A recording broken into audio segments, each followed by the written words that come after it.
آپ سے عرض یہ کیا تھا کہ یہ امپورٹنٹ نہیں ہے کہ اسٹیبلشمنٹ کا انٹرسٹ اب کیا ہو گیا ہے. امپورٹنٹ بات یہ ہے کہ عوامی غم و غصہ اور اس کا محور عمران خان ہو گئے ہیں.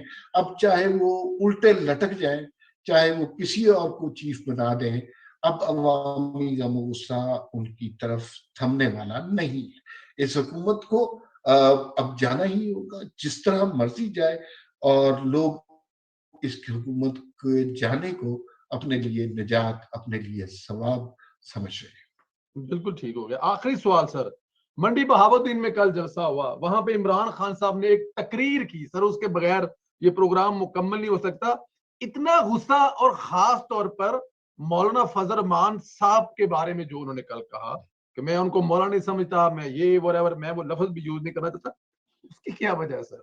اور آپ کو پتہ ہے انٹرسٹنگ بات یہ ہے کہ چند دن پہلے عمران خان اور ان کے وزراء بڑی تفصیل سے بات کر رہے تھے کہ اخلاقیات سے بات کرنی چاہیے, مراد سعید والی بات نہیں کرنی چاہیے, ریحان خان کی کتاب کا حوالہ نہیں دینا چاہیے, خاتون اول کی حرمت کا خیال رکھنا چاہیے.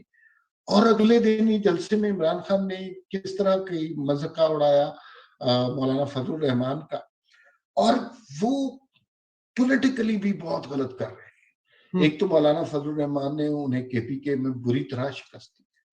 دوسرا بات یہ ہے کہ ان کے پاس جتنا کراؤڈ ہے, جتنا پل ہے مولانا فضل الرحمان کا, وہ عمران خان کی حکومت کے لیے اکیلے ہی بہت بڑا عذاب بن سکتے ہیں.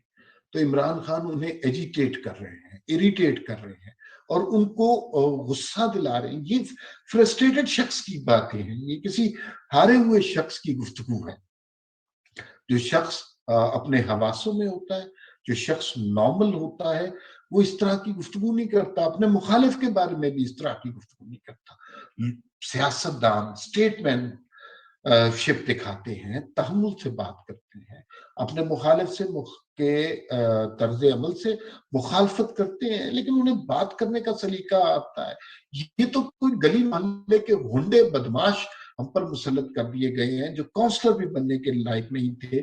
کسی کو وزیر بنا دیا, کسی کو مشیر بنا دیا, کسی کو وزیر بنا دیا, اور کسی کو وزیر اعظم لگا دیا. اس ساری بدتمیزی جو فیاض چوہان نے کی, جو فردوس عاشق امان نے کی, جو شہباز گل نے کی, جو فاروق حبیب نے کی, جو فواد چودھری نے کی, اس سب کا سرغنہ کون ہے؟ اس سب کا سرغنہ عمران خان ہے. اور منڈی بہاؤالدین کے جلسے میں جو ان کی گفتگو تھی, اس سے پتہ چل گیا کہ وہ اپنی ٹیم کو کیا تربیت دے رہے ہیں. دوسرا, منڈی بہاؤالدین کا جلسے میں غصے میں آنے کی وجہ یہ بھی تھی کہ عمران خان نے تمام تر سرکاری وسائل استعمال کر کے پٹواریوں کے ذریعے, کمشنروں کے ذریعے, پولیس والوں کے ذریعے وہاں پر کراؤڈ اکٹھا کرنے کے احکامات دیے تھے. لوگ وہاں پر امبیرسنگلی کم تھے. آپ کو جو ویژول دکھائے گئے وہ کچھ اور نوعیت کے ہیں, جو اصل ویژول آپ دیکھیں وہ کچھ اور نوعیت کے ہیں. جب آپ وزیر اعظم ہو اور اس رونت سے سمجھتے ہو کہ میں بڑا خطرناک ہو جاؤں گا, اور آپ اپنے تمام تر سرکاری وسائل استعمال کرنے کے باوجود بھی لوگوں کی ایک ریزنیبل تعداد اکٹھی نہیں کر سکتے, تو پھر آپ فرسٹریٹ ہوتے ہیں. اور یہ سٹیٹمنٹ فرسٹریشن کی سٹیٹمنٹ ہے.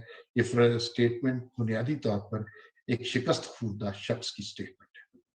بالکل ٹھیک ہے. جلسہ کوئی بھی دیکھنا ہو نا, اس کو دو نظروں دیکھیں. ایک جو ٹی وی چل رہے ہوتے ہیں, نیشنل ٹی وی, اور ایک جو سوشل میڈیا, آپ کو فرق نظر آ جائے گا. اور دوسرا یہ جو سوشل میڈیا بھی کا ہے نا, لیڈ کون کرتا ہے, یا خاص طور پہ یہ جو وزیر ہمارے ساتھ احمد جواد صاحب تھے, جو سابق ایکس سیکٹری انفارمیشن ہے, انہوں نے بتایا کہ جو سوشل میڈیا ہے یہ کسی کو جواب دہ نہیں ہے, یہ ڈائریکٹ عمران خان کو جواب دے, اور یہ عمران خان ان کو کرتے ہیں, وہی بتاتے ہیں کیا چلانا ہے, کیا کرنا ہے, کیا ٹرینڈ ہے, کوئی یہ وہ ہے.